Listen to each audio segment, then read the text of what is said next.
तो बच्चों अब ये हमारी प्रमेय है कि दो त्रिभुजों में एक त्रिभुज की भुजाएं दूसरे त्रिभुज की भुजाओं के समानुपाती हों। मतलब ये चीज है, ठीक है, ये चीज है कि इस त्रिभुज की और इस त्रिभुज की संगत भुजाओं का जो अनुपात है वो बराबर है। तो ये कह रहा है कि तो कोण, जो संगत कोण भी होंगे वो भी बराबर होंगे। ये हमें प्रूफ करना है कि संगत कोण भी बराबर होंगे। और अगर ये भी प्रूफ हो जाए कि संगत कोण भी बराबर होंगे तो बच्चों ये बात कंफर्म हो जाती है कि दोनों त्रिभुज समरूप हैं, दोनों त्रिभुज समरूप हैं। इसका मतलब ये दिया है और हमें प्रूफ क्या करना है, प्रूफ हमें करना है कि दोनों त्रिभुज जो हैं वो समरूप हैं। तो बच्चों ये हमें सिद्ध करना है कि त्रिभुज एबीसी समरूप त्रिभुज पीक्यूआर, त्रिभुज एबीसी और त्रिभुज पीक्यूआर समरूप त्रिभुज हैं। समरूप त्रिभुज होते हैं तो इनके कोण भी बराबर होते हैं। तो मैं ये कहूं कि कोण भी बराबर हमें सिद्ध करने हैं, या मैं ये कहूं कि दोनों त्रिभुज समरूप हैं, ये हमें सिद्ध करना है। ये दोनों ही बातें एक ही हैं। तो बच्चों हम क्या कर सकते हैं, हमारे पास इस क्लास से रिलेटेड और पिछली 9th क्लास से रिलेटेड क्या क्या चीज़ें हमारे पास हैं। तो हमारे पास एक तो है, इसी क्लास की अगर बात करें तो थेल्स थ्योरम, थेल्स प्रमेय, थेल्स प्रमेय, और दूसरा है वही सर्वांगसम, ठीक है, दूसरा है सर्वांगसम। तो बच्चों हम क्या करेंगे कि यहां पर थेल्स प्रमेय लगाने के लिए तो एक ही त्रिभुज होना चाहिए, और ये दो अलग अलग त्रिभुज हैं, दोनों बिल्कुल अलग अलग त्रिभुज। तो एक ही त्रिभुज, यानी कि ये जो त्रिभुज है इसी के सर्वांग सम त्रिभुज मैं इसके अंदर बना लूं, रचना कर लूं इसी के सर्वांग सम त्रिभुज की, ठीक है ना। हाँ, तो हमारा काम हो जाता। मतलब ए बी के बराबर पी से कोई रेखा खींच लूं और ए सी के बराबर पी से आर पर कोई रेखा ले लूं, इस तरह से। तो देखते हैं बच्चों, तो हमने रचना में क्या किया कि ए बी मतलब ए से पी से एक पॉइंट लिया ए बी के बराबर, ए बी के बराबर, और उसको हमने नाम दे दिया डी, नाम दे दिया हमने डी। और पी से इस आर पर ए सी के बराबर एक पॉइंट लिया और उसको नाम दे दिया हमने ई, और ये हमने डी को ई से मिला भी दिया, हमने डी को ई से मिला भी दिया।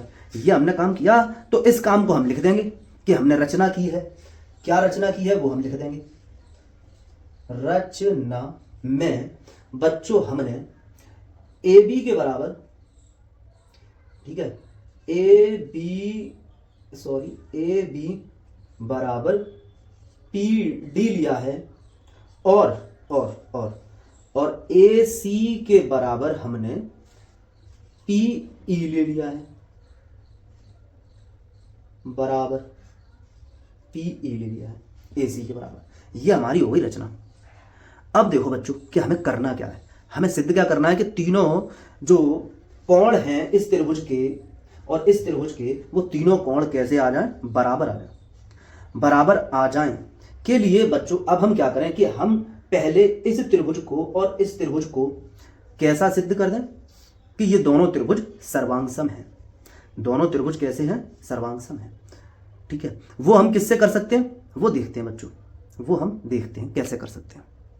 तो बच्चों इन दोनों त्रिभुजों को सर्वांगसम करने के लिए हमारे पास ये अभी मौजूद है कि ए बी जो है वो पी डी के बराबर है रचना से, क्योंकि हमने रचना की है, और ए सी जो है बच्चों वो पी ई के बराबर है, वो भी है रचना से। अब अगर बच्चों बी सी और डी ई भी अगर बराबर आ जाएं तो एस एस एस से हम कह सकते हैं कि दोनों त्रिभुज सर्वांगसम हैं। तो बच्चों डी ई इस बी सी के बराबर आने से पहले मैं एक काम करता हूं कि डी ई को क्यू आर के समानांतर प्रूफ करने की कोशिश करते हैं, समानांतर प्रूफ करते हैं कि डी ई जो है वो क्यू आर के समानांतर है। पहला काम हम ये करते हैं बच्चों, ठीक है। तो बच्चों करते हैं सिद्ध। तो हम लिखते हैं यहां पर उपपत्ति, या हम प्रूफ भी लिख सकते हैं। उपपत्ति का मतलब है कि हम सिद्ध करना शुरू कर दिए हैं, उपपत्ति। तो क्वेश्चन के अनुसार हमारे पास ये बराबर दिया हुआ है, ये जो दिया हुआ है हम इसको लिखते हैं, ये जो दिया हुआ है। तो दिया हुआ है बच्चों A B upon P Q बराबर B C upon Q R बराबर A C upon P R, ये बराबर दिया हुआ है। और इसमें से भी हमने इसको और इसको लिख लिया, तीनों ही बराबर है। हमने इसको लिख दिया, हमने लिखा किसको, इसको लिख लिया A B upon P Q बराबर A C upon P R को लिख लिया। ये आर है बच्चों, ठीक है, ये है आर। यहां तक बच्चों बात समझ में आनी चाहिए, ठीक है बच्चों, ओके। तो बच्चों अब देखो कि इस ए बी की जगह हम क्या लिख सकते हैं इसमें, ठीक है ना। इस इक्वेशन में देखें कि हम ए बी की जगह क्या लिख सकते हैं, ठीक है। तो हमने रचना से हम ए बी की जगह पी डी लिख सकते हैं। तो हमने लिख दिया बच्चों यहां P D upon P Q equals to A C की जगह क्या लिख सकते हैं बच्चों, हम लोग ए सी की जगह लिख सकते हैं पीई। रचना से देखिए ए सी की जगह पीई अपॉन पी आर। अब बच्चों यहां त्रिभुज में देखो कि ये पीडी और फिर क्या है अपॉन में पी क्यू, पूरे में से ये समझ रहे हैं आप। अगर मैं इस पीडी में से ये पी क्यू हटा दूं, पीडी में से पी क्यू हटा दूं, पीडी में से सॉरी बच्चों पी क्यू में से सॉरी बच्चों पी क्यू में से पीडी हटा दूं, मतलब ये पी क्यू है। इस पी क्यू में से ऊपर वाला पीडी हटा दूं तो बच्चों हमारा ये आ जाएगा, क्या आ जाएगा, क्यूडी आ जाएगा, ठीक है ना। हाँ क्यूडी हाँ क्यूडी आ जाएगा बच्चों, ठीक है। तो बच्चों ये दोनों रेखाएं समानांतर होने के लिए क्या आ जाए हमारे पास आ जाए पीडी अपॉन डी क्यू या क्यूडी, और क्यूडी आ जाएगा, ठीक है। कैसे आ जाएगा कि इस नीचे वाले में से ऊपर वाला घटाने से आ जाएगा, ठीक है, आ जाएगा। अब वो कैसे करें, हमें यहां पर अपने आंसर में इन दोनों में से लास्ट तक कौन सा चाहिए, लास्ट तक कौन सा चाहिए। हमें क्या पी क्यू चाहिए, हमें पी क्यू नहीं चाहिए, हमें पी क्यू को हटाना है। तो हमें पीडी लास्ट तक चाहिए, तो हम पीडी को कहां ले जाएंगे, हर में ले जाएं। तो हर में ले जाएं पीडी को और पी क्यू को अंश में ले जाएं, ठीक है ना। हाँ पीडी को हर में ले जाएं और पी क्यू को अंश में ऊपर ले जाएं, ठीक है। क्योंकि जो हमें चेंज नहीं करना होता उसको हम हर में चाहते हैं कि वो हर में हो जाए, हर में हो जाएगा तो वो चेंज नहीं होगा, ठीक है बच्चों। तो अब ऐसा करने के लिए हम क्या करें, दोनों तरफ व्युत्क्रम कर देंगे, उल्टा कर देंगे। पिछली वीडियो में सिखाया भी है कि दोनों तरफ व्युत्क्रम करने से कुछ नहीं फर्क पड़ता, समीकरण वही रहता है। तो हम यहां पर लिख सकते हैं बच्चों P Q upon P D बराबर इसी तरह यहां पर तो बच्चों पी आर अपॉन पीई। अब बच्चों आप लोग देख रहे होंगे कि पी क्यू में से पीडी घटा दूं, ठीक है, पी क्यू में से पीडी घटा दूं, पी क्यू में से पीडी घटा दूं।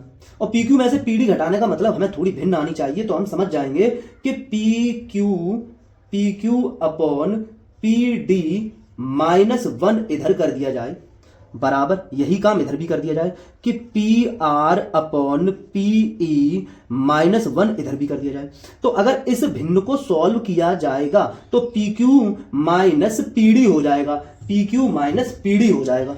और पी क्यू माइनस पीडी क्या है, P Q minus PD, P Q में से पीडी हटाओगे तो डी क्यू मिल जाएगा हमें, तो हमें डी क्यू मिल जाएगा। मतलब इसकी जो अगली लाइन आएगी वो ये हो जाएगी P Q minus P D upon में पी डी इक्वल्स टू, इसी तरह यहां पर हो जाएगी P R minus P E upon में पीई। बच्चों इस तरह पी क्यू माइनस पीडी क्या है, पी क्यू में से पीडी हटाओगे तो डी क्यू बच जाएगा, तो बच्चों डी क्यू बच जाएगा। तो यहां आ जाएगा बच्चों D Q upon P D P D equals to, इसी तरह यहां पर बच्चों क्या हो जाएगा,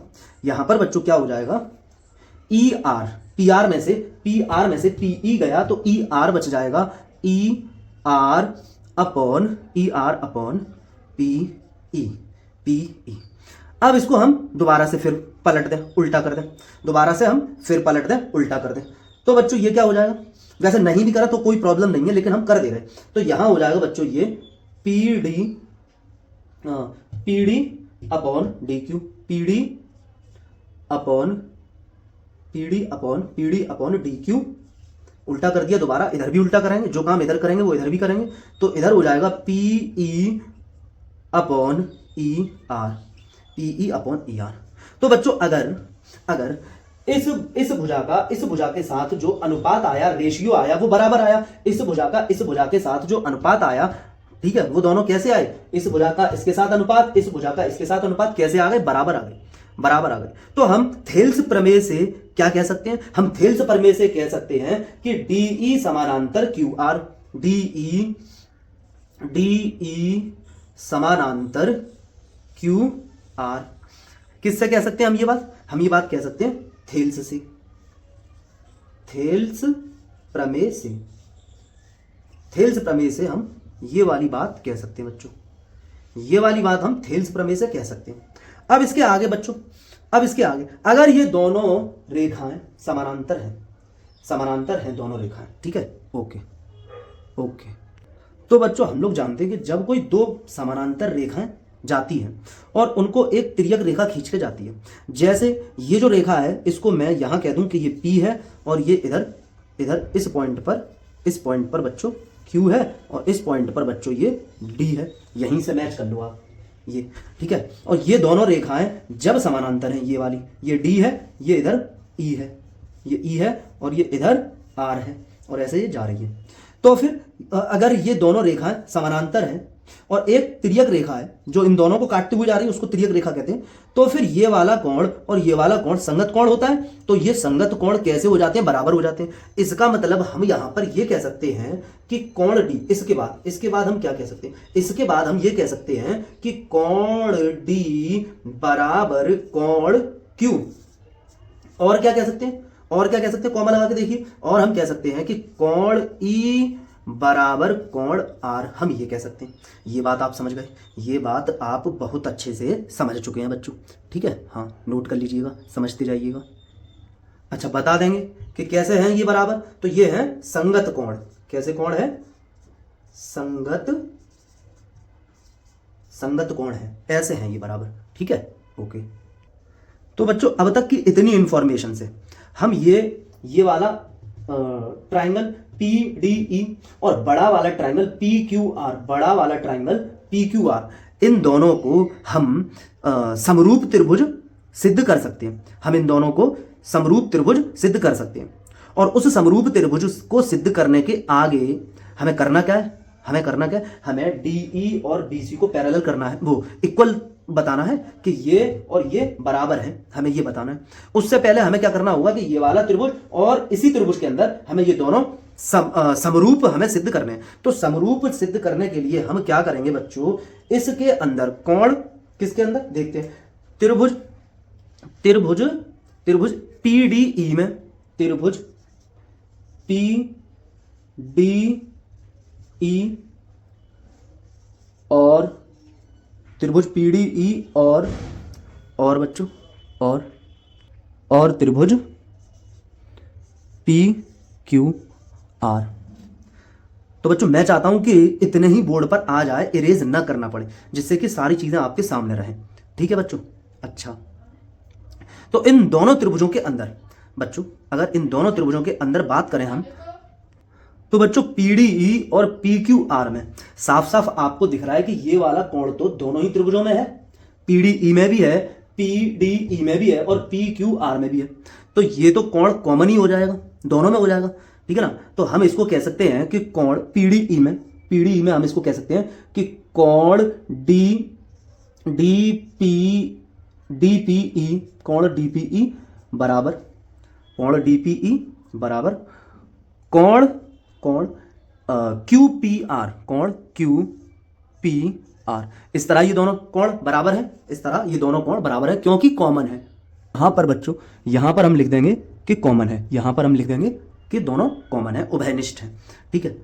बाकी बच्चों हमने अभी ये सिद्ध किया है कि कोण D जो है वो कोण Q के बराबर है, कोण D जो है बच्चों वो कोण Q के बराबर है। तो हम यहां से लिख देंगे, ठीक है। त्रिभुज PDE में कोण जो D है वो कोण Q के, PQR में कोण Q के बराबर है, और त्रिभुज PDE में कोण E जो है, जो कोण E है बच्चों वो कोण R के बराबर है। तो AAA से बच्चों, AAA से जो हमने पिछली उसमें, ठीक है ना, पिछली थ्योरम में पिछली प्रमेय में हमने सीखा था कि AAA से भी दोनों त्रिभुज कैसे हो जाते हैं, समरूप त्रिभुज हो जाते हैं। तो AAA से हमने दोनों त्रिभुज ये समरूप कर दिए।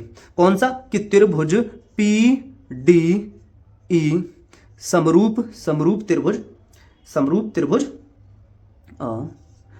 पी क्यू आर, ये दोनों हमने समरूप कर दी। अगर ये दोनों त्रिभुज समरूप हैं, अगर ये दोनों त्रिभुज समरूप हैं तो बच्चों हम क्या लिख सकते हैं और वो हमारे किस तरह काम का हो सकता है, ये देखते हैं बच्चों। तो बच्चों इसमें है ना ये दोनों त्रिभुज, यहां पर ही तो है दोनों, मैं अलग से बना देता हूं, ठीक है। ये हो गया आपका PDE PDE और ये हो गया आपका PQR, मैंने दोनों बना दिए। अब मैं आपसे ये कह रहा हूं कि फिर तो हम जब ये दोनों त्रिभुज समरूप हैं तो हम ये लिख सकते हैं, क्या लिख सकते हैं कि त्रिभुज की भुजाओं का जो अनुपात होगा वो बराबर होगा। इन दोनों त्रिभुज, ये दोनों त्रिभुज समरूप हैं तो इन त्रिभुज की संगत भुजाओं का अनुपात बराबर होगा। तो फिर हम लिख सकते हैं क्या, ये देख लीजिए बच्चों कि तो फिर हम क्या लिख सकते हैं, ब्लैक से लिखते हैं, ठीक है। हम लिख सकते हैं PD upon PQ, PD upon PQ, PD upon PQ, ठीक है।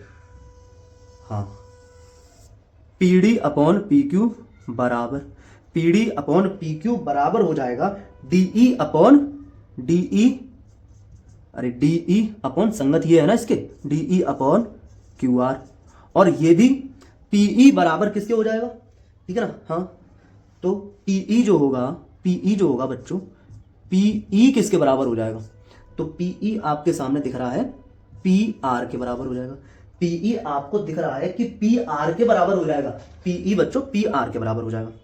अब बच्चों यहां पर हम कुछ चीजें रिप्लेस कर सकते हैं, किस तरह देखो, रचना से कर सकते हैं क्या हम PD को AB कह सकते हैं, तो हम लिखेंगे AB अपॉन PQ बराबर, DE के बारे में हम कुछ नहीं कह सकते तो DE अपॉन QR कह दिया, फिर बराबर PE की जगह हम क्या कह सकते हैं, PE की जगह हम कह सकते हैं AC अपॉन PR। यहां तक चीजें आपको क्लियर होनी चाहिए बहुत अच्छे से, ठीक है बच्चों। अच्छा बच्चों, अब दिया हमें क्या है, हम उसको भी लिख लेते हैं। दिया है हमें AB upon PQ equals to BC upon QR equals to AC upon PR। ये तो बच्चों मैं आपसे ये कहूं कि इस वाले समीकरण से और इस वाले समीकरण से, ठीक है, आप देख रहे हैं, इधर देख लें, इतना हटाकर भी अगर आप देखें, ठीक है ना, हाँ, इतनी चीज को हटाकर भी अगर आप देखें, इतने को आप हटाकर भी अगर देखें, इतने को, ठीक है, तो AB upon PQ DE upon QR के इक्वल है और AB upon PQ BC upon QR के भी इक्वल है। तो मैं यहां पर अगली लाइन में ये कह सकता हूं फिर कि ये मैंने लिख दिया BC अपॉन QR, ठीक है, और BC अपॉन QR और AB अपॉन PQ की, इसमें मैंने बच्चों इसमें AB अपॉन PQ की जगह क्या लिखा, AB अपॉन PQ की जगह हम लिख सकते हैं D अपॉन QR। तो इस AB अपॉन PQ को हटाकर क्योंकि AB upon PQ DE upon QR के बराबर है तो हमने यहां पे लिख दिया DE अपॉन QR। ये बात समझ में आई, ठीक है। अच्छा बच्चों, अब आप यहां पर ये देख सकते हैं कि QR से QR कैंसिल, तो DE जो है बच्चों वो BC के क्या बराबर नहीं आया, DE और BC बराबर नहीं आए, तो DE और BC हमको बराबर लाने थे, पहला काम हमें ये करना था। तो DE और BC बच्चों हम बराबर ला चुके हैं। तो बच्चों हमने क्या कहा था आपसे, हमने आपसे ये कहा था कि इस त्रिभुज के अंदर इस त्रिभुज के बराबर त्रिभुज बना लेंगे और उसे सिद्ध भी करना पड़ेगा कि बराबर है, मतलब बराबर का मतलब सर्वांग सम, सारे कोण बराबर और सारी भुजाएं बराबर करना पड़ेगा ऐसा। तो अब बच्चों वो काम हमारा हो चुका है। आप कह सकते हो कि क्या कह सकते हो, आप कह सकते हो त्रिभुज ABC और त्रिभुज ABC और त्रिभुज PDE में, ठीक है। अगर लिखने में समझ में ना आए तो बोलने में ध्यान दें कि क्या बोला गया है वही लिखा गया, ठीक है। त्रिभुज ABC और त्रिभुज PDE में। अब बच्चों हम सीधा आपके सामने कह सकते हैं कि AB बराबर PD है, AB बराबर PD है, वो तो रचना से ही है ना, ए बी बराबर पी डी। ये तो बच्चों रचना से ही है, ठीक है, तो हम बता देंगे यहां पर लिखकर कि रचना से। फिर बच्चों ए सी बराबर पी ई है, पी ई है, ये भी बच्चों रचना से है, ये भी बच्चों रचना से है। और बच्चों अभी हमने सिद्ध और किया है, वो क्या सिद्ध किया है उसकी बात करें तो बी सी बराबर डी ई भी हमने सिद्ध कर लिया। तो एस एस एस से एस एस एस से एस एस एस से त्रिभुज ए बी सी सर्वांगसम हो गए त्रिभुज डी पी डी ई के। ये दोनों त्रिभुज सर्वांगसम हुए बच्चों, ठीक है। वजह बता देंगे, वजह हो जाएगी हमारे पास एस एस एस से हमने दोनों त्रिभुज यहां पर सर्वांगसम कर दिए। यहां जगह नहीं थी तो वहां पे लिख दिया, ठीक है बच्चों। अब बच्चों आप ये देखें कि कोण डी और कोण क्यू बराबर है, ये कोण और ये कोण बराबर है, ये कोण और ये कोण बराबर है, और ये जो कोण है वो इसके बराबर आ जाएगा, इसके बराबर है, क्योंकि ये वाला त्रिभुज और ये वाला त्रिभुज हमने सर्वांगसम कर दिया। तो बाय सीपीसीटी से हम ये कह सकते हैं, सीपीसीटी से हम ये कह सकते हैं कि इनके तीनों जो कोण भी होंगे, संगत कोण जो होंगे वो भी बराबर होंगे। तो कोण बी जो होगा वो कोण डी के बराबर हो जाएगा। कोण बी बराबर कोण डी, हम कह सकते हैं कोण बी बराबर कोण डी। और कोण सी बराबर कोण ई भी कहा जा सकता है सीपीसीटी से, है। और कोण ए बराबर कोण पी भी कहा जा सकता है। ये तीनों बातें सीपीसीटी से हम कह सकते हैं, सीपीसीटी से हम ये तीनों बातें कह सकते हैं बच्चों। अब बच्चों मैं आपके सामने ये लिख रहा हूं, ये हमने जो पहले प्रूफ कर लिया था, ये कोण डी बराबर कोण क्यू। कोण डी जो है वो कोण क्यू के बराबर है, कोण क्यू के बराबर है। तो बच्चों अब मैं यहां पे लिख दूं कि कोण डी जो है वो कोण बी के बराबर है। तो कोण डी जो है वो कोण बी के बराबर है, इसका मतलब मैं यहां पे लिख सकता हूं बी की जगह कोण बी, कोण डी और कोण बी बराबर, तो कोण डी की जगह मैंने कोण बी लिख दिया, बराबर कोण क्यू आ गया। तो बी और क्यू कोण दोनों कैसे आ गए, बराबर आ गए। अब इसी तरह बच्चों, इसी तरह यहां पर देखेंगे कोण ई और कोण आर बराबर है, कोण ई बराबर कोण आर है बच्चों, कोण ई बराबर कोण आर है बच्चों। तो मैं ये कह सकता हूं कि कोण ई बराबर कोण सी है, तो कोण सी बराबर भी कोण आर हो गया, क्योंकि कोण ई की जगह हमने कोण सी लिख दिया, कोण सी बराबर कोण आर हो गया। तो बच्चों अब आप देखें कि ये कोण इसके बराबर आ गया। अब इन किन दोनों त्रिभुज की बात अब आप देखें, इस त्रिभुज में और इस त्रिभुज में। कोण बी बराबर कोण क्यू आ गया, कोण सी बराबर कोण आर आ गया, कोण ए बराबर कोण पी आ गया, कोण ए बराबर कोण पी आ गया। तीन बातें मैं लिख दे रहा हूं, चलो ठीक है, समझाने के लिए लिख दे रहा हूं, हो चुका वैसे। ये देखो, चलो मैं ऐसे कर देता हूं, ऐसे देखें, एक देखो ये कोण आ गई हमारे दोनों बराबर, कोण ए बराबर कोण पी आ गया, और फिर कोण बी बराबर कोण क्यू आ गया, और फिर हमारा कोण सी बराबर कोण आर आ गया। अब देखो सिद्ध करना है, पर आ जाओ, सिद्ध करना है, मैं कोण ए बराबर कोण पी करना था, कोण बी बराबर कोण क्यू करना था, कोण सी बराबर कोण आर करना था। और अगर ये हो जाता है तो फिर हम क्या कर देंगे, तो फिर हम लिख देंगे कि त्रिभुज ए बी सी, त्रिभुज ए बी सी समरूप त्रिभुज पी क्यू आर। और वजह बता दोगे ए से। हमने तो ए से किया ना अभी जस्ट, कोण तीनों कोण बराबर, तो हमने ये कर दिया, ठीक है, कोण आ गए बराबर, तो ये हो गया। अब आपके समझ में आ गया कि हमें क्या दिया हुआ था, ठीक है। तो हम अगर अपनी प्रमेय की बात करें तो प्रमेय में ही हम समझ जाएंगे कि हमें क्या दिया हुआ था। यदि दो त्रिभुजों में एक त्रिभुज की भुजाएं दूसरे त्रिभुज की भुजाओं के समानुपाती हों, जो कि ये रखी हैं, समानुपाती हो मतलब उनके अनुपात बराबर हों, संगत भुजाओं के अनुपात बराबर हों, तो कोण भी बराबर होंगे कह सकते हो, या फिर ये कह सकते हो कि इसीलिए वो दोनों के दोनों त्रिभुज कैसे होंगे, समरूप होंगे। समरूप होने के लिए कोण बराबर होते ही थे, तो हमने कोण बराबर कर दिए। तो बच्चों उम्मीद करते हैं कि आप लोगों के समझ में आया होगा, और बार बार देखिएगा, अगर कोई डाउट हो तो पूछिएगा, ठीक है बच्चों। पढ़ते रहिएगा, खुश रहिएगा, थैंक यू।